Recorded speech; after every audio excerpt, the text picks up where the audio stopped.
Hello, my name is Sean D. McMillan, and today I'm going to teach you how to play Alliance, the ultimate political science mega game. Now, for those of you who are not familiar with mega games, it is a political science simulation for up to 6 to as many as 100 participants.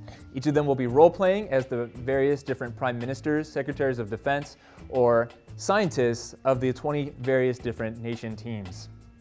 This game is a true test of your leadership skills.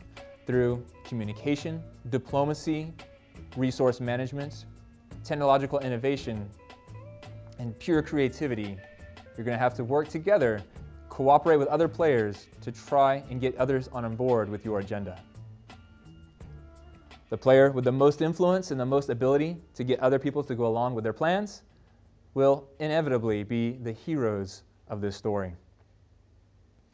Now, the goal of each nation is to try to achieve their own unique objectives, while also trying to solve all the world's crises.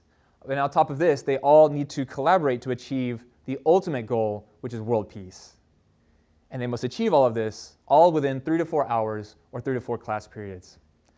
Players are going to have to deal with international crises, they're going to have to deal with border disputes, they're going to have to deal with wars, rumors of wars, diplomacy, economic crises. Ultimately, they have to deal with pollution and the energy crisis, and they have to deal with any crises, secret crises that emerge over the course of the game. Today I'm going to walk you through just some of the most basic, most fundamental rules of the game. I won't cover everything, but I will give you just enough that you can walk into the game comfortably and confidently, be able to take action and be able to try to achieve your nation's particular objectives. Now, first and foremost, the most important component is by far the national agenda. Now, all players in the game will be divided up into teams. Each team will have anywhere from 1 to 2 to 3 players. The key player will be the prime minister, but he may also have a scientist and a secretary of defense. But the 3 of them are going to work together to try to achieve everything on this card. So this will have your flag at the top. It will have the name of your nation. This particular nation is Shadow Nation, and their geographical location is in North Korea. And at first, it will have the character of your nation, so you can read this so that you'll understand how to role play as your character. Also, we will have your objectives here listed out at the bottom. So for North Korea, for example, they've been given a secret objective that they need to try to achieve before the end of the game. This is not something really that they'll share with other players, but other players will come to know as they try to achieve these things. On the back of the card, it has your beginning resources. So this particular nation starts with 12 blue tokens, which represent military assets. They have 3 black, which represent their natural resources. They have 1 green token, 0 white, and 0 red. Those tokens will be given to you at the beginning of the game, so you will start with various resources. Each of these tokens represent a different national asset. White represents your civil institutions, like how stable your government is or your level of education. Finance. Green represents your ability to take out large loans and large finance. Fossil fuels are represented by black tokens. And we have red, which represents cheap labor and manufacturing. And we also have blue, which represents your armaments. All of this is listed out on your Prime Minister control board. So every Prime Minister or team will have one of these boards. And this is basically a player aid to give you an overview of all the rules and the costs of all the major upgrades that are in the game. Now, I would say that the core mechanic of this game is actually trade, because every nation has some amount of tokens, but there's 5 different resources, and each of these resources is necessary in order to build up your nation. Every nation has a surplus in one color and a deficiency in another. So in order to make progress, you really do need to trade and form alliances with other nations. Now, I know it looks a little overwhelming. There could be a lot of components, a lot of rules. Learning the rules to any particular game, not really that fun, I know. Now, I may be a game designer, but I'm not particularly good at learning rules to other games. As a matter of fact, it takes me about a week to learn a typical board game. But don't worry, there's no need to be intimidated, because this is a mega game. And in a mega game, you really don't even need to know the rules when you first begin playing the game. How is that possible? The reason is because we actually have a team of referee control players. This team, their sole job is to help you play the game and to teach you the game as you're playing it. As a matter of fact, you don't even need to know the rules of the game to know what it is you can do in the game, because in reality, you can do whatever you want. If we don't have rules for it, we will make rules up on the spot. So you can come into the game, learn your role, learn what it is, what kind of character you are playing. Think of it like theater. You have this role, you are either the good guy or the bad guy or someone in between. You need to be rich, right? Or you need to act strong. This is your role. And in order to achieve that role, you're going to need to come up with a strategy. But you don't need to know the rules. You just need to say, okay, I'm going to be politically aggressive, or I'm going to invade every nation I can. You can even try to take over the world. But once you know what it is you want to try to do, then you will have to use the resources, and if there are already rules for that, then the control player will help you to know how to achieve your objectives. So figure out what it is you want to do, and then go out and do it. We do have a few rules and systems in the game. We will teach you those as you play the game. But the key thing is to remember that this is ultimately role-playing. You may, in between game days, go up and give a speech, right? You can give a very inspiring speech about how we need to save the world, or how whales are ultimately the most important thing that we need to all make priority. You can do whatever you want. Just keep in mind, you need to keep it stately, because you are, after all, a statesman. That being said, it does help to know some of the key rules in the game. So I'm going to walk you through just a little bit of the rules of the game, show you just how basically the game works, okay? Now, you can move an army. Just like you would in Monopoly, you would roll 2 dice, and you can move as many hexagons as you roll. This is simple. It's very easy. You can build an army. If you want to build an army, you just have to pay a certain amount of tokens. You can build a research university if you want to do a lot of science in your nation. That would cost a certain amount of white tokens, a certain amount of green, and possibly 1 or 2 other colors. Go to the World Bank, ask them how much it costs, give them the tokens. We will have player aids for you. This will list out all the costs of everything in the game. It will also give you a shorthand for the rule book. You can basically see the entire rules on this page if you're the Prime Minister. There are 3 different roles in the game. You could be a scientist, or you could be a Secretary of Defense. It's not necessary for the scientist to know all the rules of war, and it's not necessary for the military leader to know all the rules of science. But it is important to know that if the scientist does a good job, that will give more cards to the military player. If the military does a good job, then the diplomacy that the Prime Minister is trying to do should not get wrecked. But of course, if you are successful at war, that means you are probably failing at diplomacy. So you'll need to work together with your team to figure out which strategy you want to employ. We have economics in the game, we have scientific innovation, and we have, of course, diplomacy. After all, the name of the game is Alliance.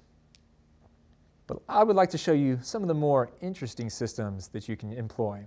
For instance, we do have espionage in the game.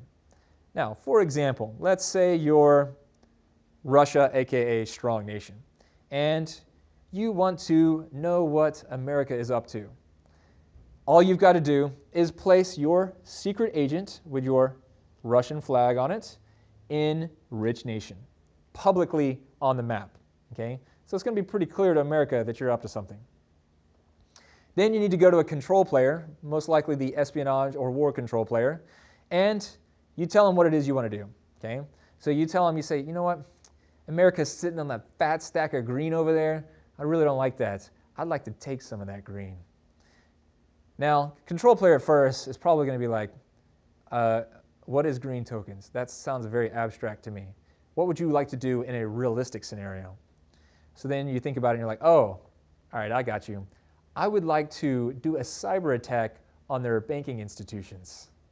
Now we're talking. Okay, so now this control player is going to think about what the mechanics for that would be, and then he's going to say, okay, well, like all espionage, this is risky. Are you willing? Are you committed to this? Are you willing to take some risks? And of course, Strong Nation needs to live up to his name, so he's got to be fierce, right? So he says, yeah, I'm totally, this is on board with my objectives. This is a clear part of our strategy. We're committed to this. Even if it costs us something, we're willing to go for this. He says, okay, all espionage acts cost at least 1 green token. I mean, just placing your agent on the nation costs 1 green token. So you say, okay, here's your green. So he takes your green, and then he says, now I need you to roll this dice. Russia rolls a 2. A 2 is not good. It's a very low number. If you roll a 1 or a 2, basically your agent fails. If you roll a 2 like he did, then I, the control player, are going to walk right over to a rich nation, and I'm going to say, they tried to steal a lot of your green, or they tried to sabotage your banks. You should know this. He failed miserably, and now I'm telling you, I just wanted you to be informed. If you roll really badly, let's say you roll a 1, then actually rich nation captures strong nation's agent, and you only have 2 agents in the game, so you've just lost half your agency. Okay. If, on the other hand, you were to roll a 5 or a 6, then you would be successful. And in that case, I, the control player, would walk over to America, and I would force take from them some of their green tokens, and then discreetly walk around the room a little, and eventually make it around to your table and give you the green tokens that you successfully sabotaged from Rich Nation. If you roll a 3 or 4, nothing happens. Your agent is unsuccessful, but he successfully escapes, and none is the wiser. That is how espionage works, and it's also very similar to how science works. So now let's go over how to scientifically move forward in this world of alliance. All research requires a research university.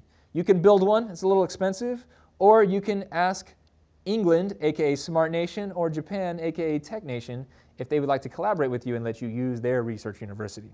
So if you get them on board, you can use their research university instead of building your own. And then you're going to go to them, and you're going to have your scientific theories. We're going to give you guys some Tech Level 1 cards. These are free. You have as many as you want. You can write your scientific theories directly onto the card. Don't worry, we got plenty of these. Just write directly on the card. Once you have 2 scientific theories, now you've got the ability to build up to a Tech Level 2, because we are building pyramids here, okay? Tech Level 2, you also need to write a scientific theory on here, but this is not just theory, this is applied science, okay? And so in order to research and find out if this is successful or not, you're going to have to gamble some tokens. You go to your prime minister, and you're like, Prime Minister, we got this amazing technology. I'm working on some Tesla-level energy that we want to achieve. It's going to help us to achieve our objectives. We need to do this. The Prime Minister's like, all right, let's go. But then he says, well, it's going to cost us some tokens. This could be weaponized later on, so actually they're wanting us to spend green tokens, which, by the way, are very valuable in the game. Prime Minister says, I don't know, man. We only got 4 right now, and I need these for all our national institutional upgrades. The scientist says, man, I'm telling you, this is important. We need to achieve this. And so he says, well, I can spare 2.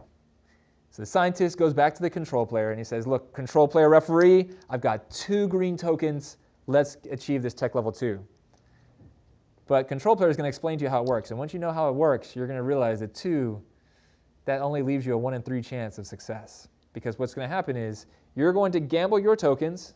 Control player will take these away, and then he will have you roll a dice. And you're playing against the dice. So you need to spend, the amount that you spend needs to equal or be greater than this dice. So if you only spend 2, you roll the dice, roll a 3, and your research fails. If you were to spend 3 and roll a 3, then it succeeds. If you were to spend 4 and roll a 2 or a 3, then it succeeds. You've got to spend more than the dice roll, but you've got to spend it before you roll the dice, so it's a gamble. This guy fails. He loses the money. He goes back to his prime minister and he says, look, it was a fail, but we've got another theory we want to try. Please give us some more green tokens. Prime minister is totally out. He's like, dude, that was the last that we had. So now the prime minister's got to go and get other nations on board with this agenda. And just a hint, if you're ever looking for finance to bring in some interesting technology that might be profitable or it could be sold to other nations, always go to the global corporation. They got money to spare and they're looking to get into some new markets. So you go to the global corporation, you raise some more finance, this time maybe 3, and you go to the control player, you give him the way, he takes your green, you roll the dice, and this time you're successful. So congratulations, you now have a Tech Level 2. But this is not really a game changer. It's a useful thing. We can even create some mechanics for this. But if you really want a game changer, then we're going to ask you to achieve 2 Tech Level 2s in order to attempt a Tech Level 3. And a Tech Level 3 is a game changer. When you gamble on this, if you are successful, then we will work together with you to make up rules to bring your science. into the game.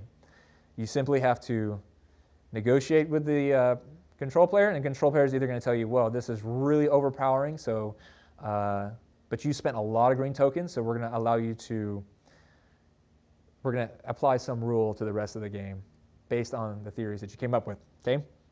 So obviously I can't explain that part because I don't know what the control player will come up with, but we've got plenty of systems in the game. We can do a +1 to your military if you've got some kind of military weapon you've employed. If you're doing something that has to do with sustainable energy, then we might decrease the value or the need for black tokens in the game. There are any number of things that we can do, and hopefully we'll be able to come up with something together. We are essentially making up the game as we play, okay? So you can really, literally do anything you can come up with. So please come in with some ideas, be creative, do what you need to do. Last but not least, we need to talk about finance. You've got all these tokens. These tokens are not just money. They represent bigger things. They represent national assets. They represent technological armaments. They represent cheap labor and infrastructure. They represent the assets of your nation. But what you currently start with is not enough to achieve world peace. And to gain more, you're going to have to build stuff. And to build stuff, we've got it listed out on the back of your card. These are the upgrades, institutional upgrades you can add to your nation. If you look at your Prime Minister Control Board, it will list out what everything costs.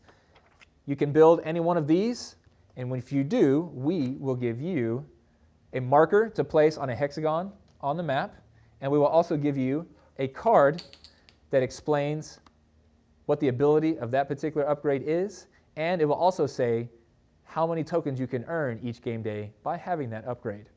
It's not much, but a lot of these upgrades will give you 1 green token a day, 1 white token a day.